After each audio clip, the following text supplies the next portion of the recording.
अस्सलामुअलैकुम जिमिन परदेसी। आज आपके साथ एक और सोसाइटी टॉक्स का। मैंने पिछले दिनों में खबर पढ़ी थी कि इमरान खान ने एक लॉ बनाया है, एक लॉ पास किया। I think I am not sure मैंने सही पढ़ा कि नहीं, पास हुआ है या नहीं ये law about the second marriage के बगैर बताए बगैर बीवी की रिटर्न अलाउडनेस, उसकी रिटर्न इजाज़त के बगैर आप दूसरी शादी नहीं कर सकते, which is a very very good law I think. क्योंकि इस चीज़ को हमारी सोसाइटी में जितने किस्से सुनते आ रहे हैं काफ़ी अरसे से कि लोग इसको यूज़ कर रहे थे।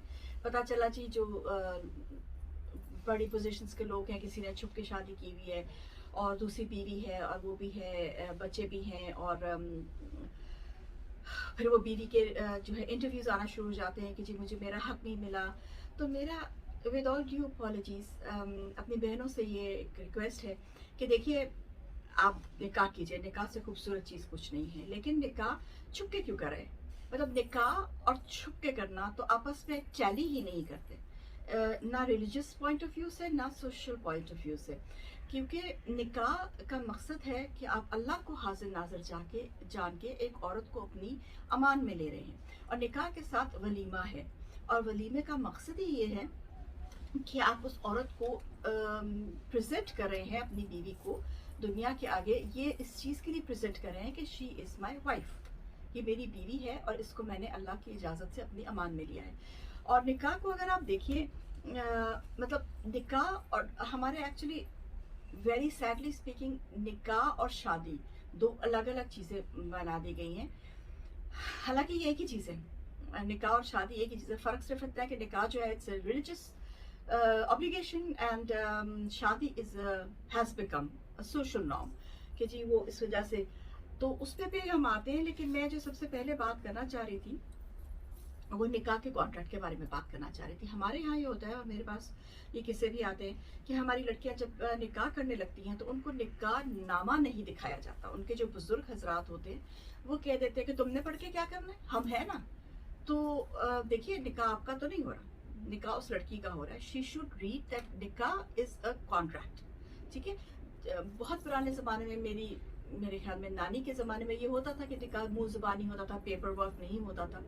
But for a very very long time now we have और क्या कहते हैं, पेपर एक कॉन्ट्रैक्ट है जो हमारी गवर्नमेंट ने अप्रूव किया हुआ है, और उस कॉन्ट्रैक्ट के ऊपर बाकायदा तौर से लड़की के हक हकूक हैं, लड़के के हकूक हैं, निकाह की प्रिविलेजेस हैं, निकाह की सारी जो ऑब्लिगेशंस हैं वो उसमें लिखी होती हैं। और मौलवी को मैंने ये चीज़ क्रिश्चियंस में देखी है और मुझे ये उनकी बहुत पसंद आती है कि उनकी शादी से पहले उनकी जो वाउस होते हैं उनसे पहले जो पास्टर होता है वो मियाँ मतलब उस लड़की को, जो लड़का लड़की जिनकी शादी हो रही थी, उनसे मिलके उनको बाकायदा तौर से वो बताता है कि तुम लोग what are you getting into, you know, तुम लोगों को क्या क्या करना है, तुम लोगों को एक दूसरे, और वो अपने वाउस लिखते हैं, समझते हैं और फिर शादी करते हैं। हमारे यहाँ पे होता कि निकाह को इम्पोर्टेंस ही नहीं है। निकाह अगर आप देखें किसी की भी शादी पे आप देख लें, निकाह कब हुआ पता नहीं, वो तो सुबह हो गया था, 2-4 लोग गए निकाह करके आ गए, पता ही नहीं चला। शादी का हाइप होती है क्योंकि वहाँ पे दिखावा होता है। दिस इज अनदर पॉइंट, इस पर मैं बाद में आती हूँ। मैं निकाह के कॉन्ट्रैक्ट पे बात करी थी। तो निकाह का कॉन्ट्रैक्ट लड़की को भी और लड़के को भी पढ़ना चाहिए, और उसमें जो महर आता है, महर जो है it is a very very important thing. इसमें भी मैंने किस्से सुने हैं बहुत ज़्यादा कि वो एक somebody, उन्होंने लिखवा दिया उस वक़्त कि जी 40 तोले जो है वो महर होगा, और ये और वो, बाद में उन दोनों मियाँ बीवी की नहीं बनी, और वो लड़का बेचारा कहाँ से अब 40 तोले महर दे। अब उसको देना तो है, उसके बगैर तो गुजारा नहीं है, वो तो केस हो जाएगा।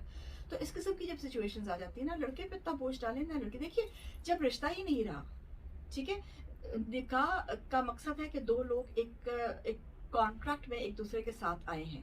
जब वो कॉन्ट्रैक्ट ही नहीं रहा तो वो जो फिर महर जो हो जाता है वो it turns into blood money, basically speaking. अगर आप देखें तो ठीक है, इट्स योर राइट, आपको लेना चाहिए, लेकिन इतना भी मत लिखवाइए कि उसकी वजह से लड़ाइयाँ हो जाए, कत्ल हो जाए। क्योंकि ऐसा भी किस्से होते हैं, कत्ल हो जाते लोग, महर नहीं देना तो इसलिए कत्ल कर दिया लड़की को कि जान ही छूट गई, लड़की ना रहे, लड़की ना देना पड़े महर। तो उतना लिखवाइए जितना लड़के की बसात है, जितना कि वो दे सकता है। और लड़के वाले जो हैं वो अगर जहेज के मामले में देख लें और लड़की वाले जो है वो महर के मामले में देख लें तो ज़िंदगी आसान हो जाएगी। अपने लड़के को पढ़ाइए, अपने लड़के को इस काबिल बनाइए, दिमागी तौर पे और जिस्मानी तौर पे, कि वो एक जॉब कर सके और होल्ड कर सके, और उसको ये पता हो कि मैं एक लड़की अगर लेके आ रहा हूँ तो मुझे इसको सपोर्ट करना है। लड़की को इतना पढ़ाइए, इतना लिखाइए, इतना समझाइए कि वो जिस घर में जा रही है उस घर में जाके उसने वो घर बनाना है, और अगर नहीं बनता तो उससे निकाह का जो कॉन्सेप्ट है दूसरी शादी का, दूसरी शादी ठीक है इस्लाम में, इसमें कोई दो राय नहीं है, ठीक है, इसलिए क्योंकि इस्लाम में लिखा हुआ है, हमारे कुरान में लिखा हुआ है कि आप 4 औरतों के साथ निकाह एक वक्त में कर सकते हैं। So that is there is nothing against, we can't go against that, ठीक है, वो तो इट्स डन। लेकिन आप जरूरी नहीं है कि आपने लिखा हुआ है तो आपने 4 शादियां ही करनी है। अल्लाह मियाँ ने और भी बहुत कुछ लिखा हुआ है, पहले वो कर लीजिए, फिर 4 शादियां कर लीजिएगा, और शादियां जरूर कीजिए अगर आप इस काबिल हैं तो। अगर आप देखिए चारों बीवियों को फिर आपको एक जैसे हक देने हैं, उनको एक जैसा घर देना है, या जैसे भी आपने करना है, उन चारों को एक जैसा टाइम देना है, सिर्फ पैसा ही नहीं, उनके ध्यान करना है, उनको फाइनेंशियली सपोर्ट करना है, उनको फिजिकली सपोर्ट करना है, उनको मेंटली सपोर्ट करना है, उनको आपने अपना टाइमली सपोर्ट करना है, कि आपको ये नहीं कि एक ही बीवी के घर जाके रह पड़े। और ये भी हमारी सुन्नत है कि रसूल पाक इस कदर बीमारी में भी जो उनकी चारपाई पे बचे थे, तब भी उनकी जो चारपाई वो हर रात जो है वो अपनी एक बीवी के जिनकी बारी होती थी उनके पास जाती थी, और फिर सब बीवियों ने इकट्ठा करके ये कहा था कि ठीक है आप हज़रत आयशा अलैहिस्सलाम के पास आप रह लीजिए। तो वो अलग बात है, वो और बात है। लेकिन आपको देखिए, और औरतों का भी है, देखिए अगर आपके मियाँ ने दूसरी शादी अगर वो करना चाह रहा है तो आप पहले सोचिए कि क्या वजह है, वो क्यों करना चाह रहा है, इस चीज़ की डेप्थ में जाइए, ठीक है। अगर कोई वजह है या किसी, देखिए इससे बेहतर कि आपका मियाँ बाहर जाके एक गलत काम कराए, तो आप उसको शादी से रोक रही हैं, और वो एक गुनाह करके आता है तो आप उसकी गुनाह की जिम्मेवार हैं। दूसरी शादी करके आपका मियाँ कहीं नहीं जाता, ठीक है, पहली बीवी या दूसरी बीवी या बीवी बीवी ही है, ठीक है। और इस बात को भी मतलब ठीक है, obviously it is very difficult for a woman कि वो अपना हस्बैंड किसी के साथ शेयर करे, आई कैन अंडरस्टैंड दैट। लेकिन जब आपका रिलीजन अलाउ कर रहा है तो फिर थोड़ा सा वो पॉइंट भी जो है वो इंसान को देख लेना चाहिए। और ये सारी बातें जो हैं, मुझे इस चीज़ में जो चीज़ अच्छी लगी कह लें वो ये है कि अच्छी बात ये लॉ पास हो रहा है, क्योंकि औरतों के साथ ज़्यादती नहीं होगी।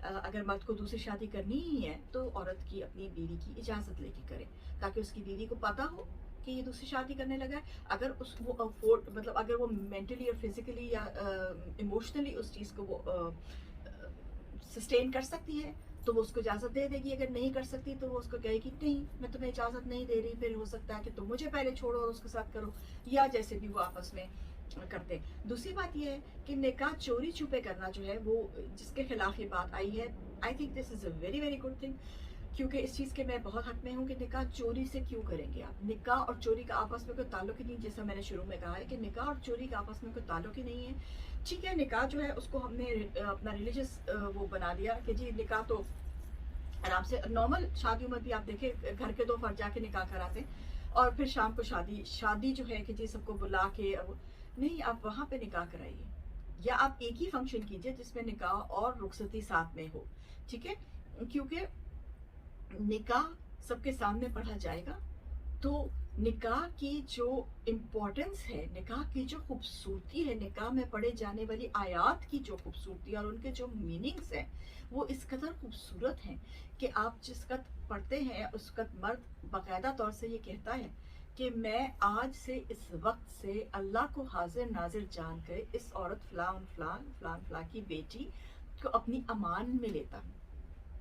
जज़ाकल्लाह, क्या खूबसूरत अल्फाज हैं कि आप अल्लाह को हाजिर नाजर जान के एक औरत को अपनी अमान में ले रहे हैं, किस कदर खूबसूरत चीज़ है। लेकिन अगर आप उसको अपनी अमान में ले रहे हैं तो जो आपने उसको हक देने हैं वो आपको उसको हक देने ही देने हैं। आप ये नहीं कर सकते कि आप एक नौकरानी लेके आ रहे हैं और घर में वो बर्तन मांज रही है और आपके माँ बाप की खिदमत कर रही है, और जो है आप बाहर जाके किसी और के साथ व्हाट्सएप पे या व्हाटएवर आप बातें कर रहे हैं, बिकॉज आपने सोचा कि एक अच्छी सुलझी हुई घर की लड़की ये तो घर के लिए हो गई और अब मैं अपनी याशी कर लूँ। तो ये चीज़ जो है ना, इस चीज़ को समझने वाली बात है लड़कियों के लिए भी और लड़कों के लिए भी। निकाह is not just to get over with, चलो ये भी कर लेते हैं। नहीं, निकाह एक बहुत इम्पॉर्टेंट चीज़ है। और मुझे ये वेस्टर्न कल्चर की ये बात बहुत पसंद है कि when they go for their ceremony, तो वो उस सेरेमनी से पहले ये लोग बाकायदा तौर से अपनी जो है अपने आप को ट्रेन करते हैं। और हमें चाहिए कि हम भी अपने बच्चों और बच्चियों को बाकायदा तौर से निकाह की अगर हो सके तो मौलवी साहब को बुला लीजिए, नहीं तो खुद कोई बुजुर्ग बैठ जाएं और वो बच्चों को बैठ के निकाह जो का मतलब जो है लफ्ज़ बाय लफ्ज़ निकाह का मतलब बताइए और निकाह की ऑब्लिगेशंस बताइए और निकाह के जो साथ जो भी आप रिस्पॉन्सिबिलिटी ले रहे हैं, क्योंकि obviously that comes with the निकाह, तो वो उसमें आप बच्चे को दें। और अगर निकाह काम नहीं कर रहा, अगर शादी काम नहीं कर रही, अगर तो हर तरह से कोशिश कर ली और वो काम नहीं कर रही, तो निकाह की बेइज्जती मत कीजिए। क्योंकि बहुत सारे ऐसे केसेस आते हैं जिसमें कि तलाक दे दी, तलाक दे दी, तलाक दे दी। इसी चीज़ से सूरह बकरा में भी है, और if I am not very sadly mistaken तो ये सूरह मरियम में भी दोबारा इस बात की जिक्र आया है। I go back and check, I am not really very sure, इसलिए मैं आयत नहीं रेफरेंस दे रही उसकी। लेकिन अफियन फाल आया ज़रूर है दोनों सूरतों में इसका जिक्र, और वो यही है कि आप तलाक 3 दफ़ा एक दफ़ा नहीं दे सकते। ठीक है, इसमें हनफी और वो उसका आ जाता है कि जी उनका ये मौक़िफ़ है, उनका ये मौक़िफ़ है। मैं किसी क्या मौक़िफ़ आपको बयान नहीं कर रही, मैं सिर्फ आपको कुरान बयान कर रही हूँ, क्योंकि आई बिलीव इन कुरान कि कुरान में जो लिखा है वो हर्फ़ आखिर है, उसको कोई फ़िरका नहीं बदल सकता, कोई इंसान नहीं बदल सकता। और ये हुआ था, और ठीक है कुरान में कुछ ऐसी बातें हैं जो बाद में रसूल पाक ने डिटेल में एक्सप्लेन की थी। और ये तलाक का एक उसमें है कि तलाक का इसका हुआ था कि लोगों ने यूज़ करना शुरू कर दिया था, मिस यूज़ करना शुरू कर दिया था। तो उसके बाद आया था कि ठीक है आप तलाक सिर्फ 3 तलाक करके आप नहीं दे सकते, you have to do it in 3 months. और उसके बाकायदा वो आए थे, सूरह बकरा में बाकायदा लिखा हुआ है, प्रॉपर्टी डिटेल्ड लिखा हुआ है कि आपको कैसे तलाक देनी है, किस तरीके से तलाक देनी है। मज़हब पढ़िए अपने, मैं हर वीडियो में कहती हूँ, और आई होप कि कोई मेरी बात सुन ले कि कुरान खोलिए, कुरान पढ़िए, अपनी ज़ुबान में पढ़िए और उसको समझिए। और आई होप कि हमारे बच्चे जो हैं वो हमसे बेहतर तरीके से पढ़ें, समझें और एक अच्छी ज़िंदगी गुजार सकें। टिल देन, जयमन परदेसी, मेजर सिस्टर।